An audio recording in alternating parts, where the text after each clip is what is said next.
ஏக இறைவனின் சாந்தியும் சமாதானமும் நம் அனைவரின் மீது நின்று நிலவட்டுமா என்ற பிரார்த்தனையோடு நான் உங்கள் சமூக நலன் அதிரை அப்துல் ஜப்பார் துலுக்கரனை அதிர நிழலுக்காக இன்று ஒரு நேர்காணல் யாருடன் என்றால் 26வது வார்டு நகர்மன்ற உறுப்பினர் திரு வடிவேல் அண்ணா அவர்களோட நேர்காணல் எதனை பற்றி என்றால் அந்த வார்டினுடைய தற்போதைய நிலையை பற்றி நம்ம நேர்காணல் எடுக்க இருக்கிறோம். வாங்க அவர்கிட்ட அண்ணன்ட்டே கேட்போம். அண்ணன் நல்லா இருக்கீங்களா? நல்லா இருக்குது. இப்போ 26 வார்டில் இப்போ நீங்கள் வந்து எந்த அடிப்படை தேவைகளும் செஞ்சு கொடுக்கலன்னு சொல்கிறாங்க. அதே போல் இப்போ வந்து குப்பைகளை சரியாக பராமரிக்கிறதில்ல, அல்றது இல்லைன்னு ஒரு குற்றச்சாட்டு சொல்கிறாங்க.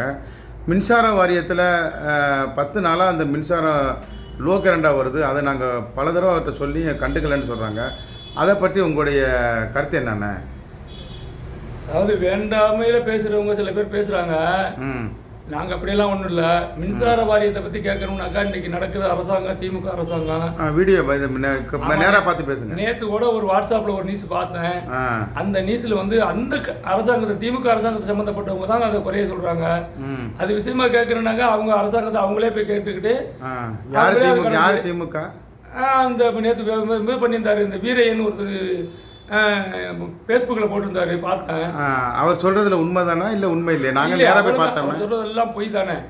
நாங்கள் நேராக போய் பார்த்தோம். அவர் வீட்டில் லோ கரண்டாக இருந்துச்சு. அதை நம்ம சரி பண்ணி கொடுத்துருக்கோம். கரண்ட் நேற்று லோவாக இருந்ததுங்கிறது எல்லா ஊரு பூரா இருந்தது உண்மைதான். சரி, அது அவங்க நேரா கேமரா பாருங்க. ஆமாம், அது இருந்தது உண்மைதான். அதை நான் மறுக்கலை. அது திருப்பி 2:30 மணிக்கு நான் ஃபோன் பண்ணி வர வச்சு அதை நான் சரி பண்ணிட்டேன். அவங்க சரி பண்ணிட்டு போயிட்டாங்க. சரி, அந்த இப்போ நாங்கள் வந்து 2 டிரான்ஸ்ஃபார்ம் ஒன்று போடுறோம். நகராட்சி தலைவர், நகர்மன்ற உறுப்பினர், நகர்மன்ற தலைவரும் துணைத் தலைவரும் 2 டிரான்ஸ்ஃபார்முக்கு ஏற்பாடு பண்ணி இங்கே 2 என் வார்டுலேயே 2 இது போடுறாங்க. சரி, அதுக்குள்ள மெட்டீரியல்லாம் வந்து இறங்கிருச்சு. அதன் வாயில வந்து போடுறது மேலே வேண்டாமையில வந்து மேலே அரசியல் காழ்ப்புணர்ச்சி வந்து பேசுகிறாரா என்னன்னு ஒன்றும் தெரியல. இந்த 2 கொண்டு வர்றதுக்கு நாங்கள் ஒரு 6 மாத காலமாக ரொம்ப சிரமப்பட்டு இன்னைக்கு கொண்டாந்து மெட்டீரியல்லாம் கொண்டு இறக்கிட்டாங்க. இன்னும் ஒரு வாரத்தில் தயார் பண்ணி போட்டுருவாங்க. அது வந்து இப்போ இது டிரான்ஸ்ஃபார்மர் புதுசாக போடுறாங்க, பண்ணுறோம்.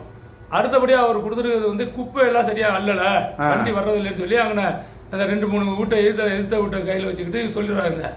வண்டி டெய்லி குப்பை அள்ளுது. சரி, ஏன்னா எப்போ வேணாலும் எதுவும் பார்த்துக்கலாம். சரி.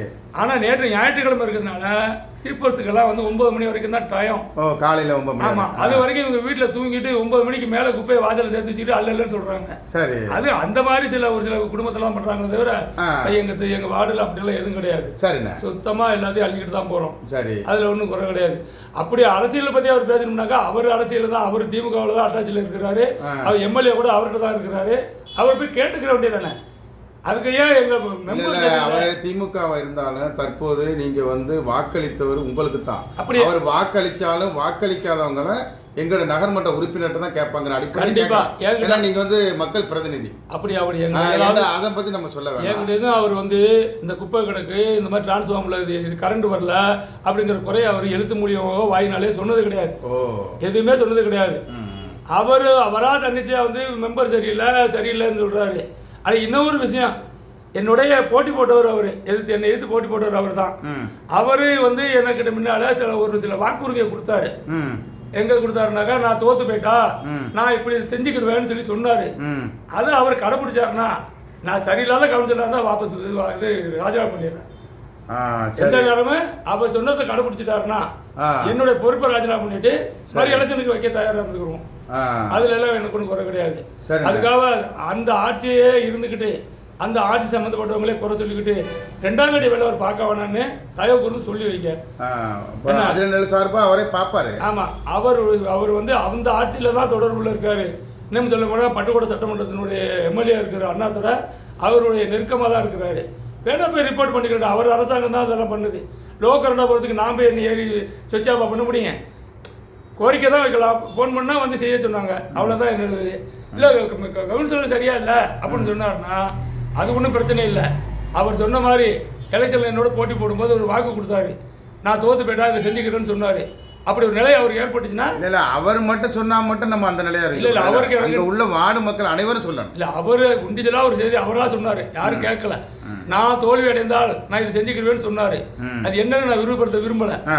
ஆகையினால அவர் அதை செஞ்சுக்கிட்டாருன்னா, நான் சரியில்லைன்னா நானே அதுக்கான ஏற்பாடு பண்ணி என்னுடைய பொறுப்பை நான் ராஜினாமா பண்ணிடுறேன். சரி, ஓகே. இப்போ இந்த வார்டில் வந்து அந்த இப்போ வரி ஏற்றுற சம்மந்தமாக உங்களுக்கு நாங்கள் அறிய பெறுறோம். அதுக்கு நம்ம பிஜேபியினுடைய நிலைப்பாடு எப்படின்னு இருக்காங்க? இது வந்து பெரிய கொடுமை. அதிராமணத்து மக்களுக்கு ஏற்பட்ட பெரிய கொடுமையினி கொடுமை. ஏற்கனவே வரி கட்ட முடியாமல் மக்கள்லாம் தவிச்சுக்கிட்டு இருக்கு. நகர்மன்றம் ஆனது பிறகு எல்லா மக்களும், எல்லா சமுதாய மக்களும் ரொம்ப சிரமத்துக்கு ஆளாகி போயிருக்கு. என்ன, அவர் ஆட்சி, அவர் பையன் இன்னைக்கு துணை முதல்வர் ஆகியிருக்காரு. அவருடைய விருப்பத்தை நிறைவேற்றுறதுக்கு இன்றைக்கி மக்கள் செஞ்சுக்கிட்டு இருக்காங்க இருக்க அரசாங்க அதிகாரிகள். அதுக்கு நான் ஒன்றும் பண்ண முடியாது. எங்களை பொறுத்தவரை கூட அதுக்கு உண்மையாக நாங்கள் கண்டிப்போம். நீங்கள் வந்து எங்கள் அரசாங்கம், பிஜேபி அரசாங்கம் அது உண்மையாக கண்டிக்கும். பேச்சு வகையில் நிற்குமா இல்லை நகராட்சி தீர்மானம் நிறைவேற்றும் தீர்மானம் நிறைவேற்ற என்னங்க பண்ண போகிறேன்? ஒரு ஆள் நான் எப்படி பேசினாலும் அவங்க 25 பேர் செய்கிறத மட்டும் தான் நான் ஒத்து போக வேண்டியிருக்கு. அதனால் என்னோட அதாவது இப்போ பேட்டிக்கு தான் நான் பேசுகிறத விட செயலில் காட்டுறதுக்கு வாய்ப்பு இல்லை, எனக்கு வழியும் இல்லை. காரணம் நான் ஒரு ஆள் ஒரு கை ஓசையை கேட்காதுங்கிறது உண்மை.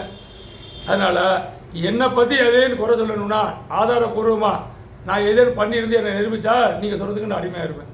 நன்றிண்ணா. வணக்கம்.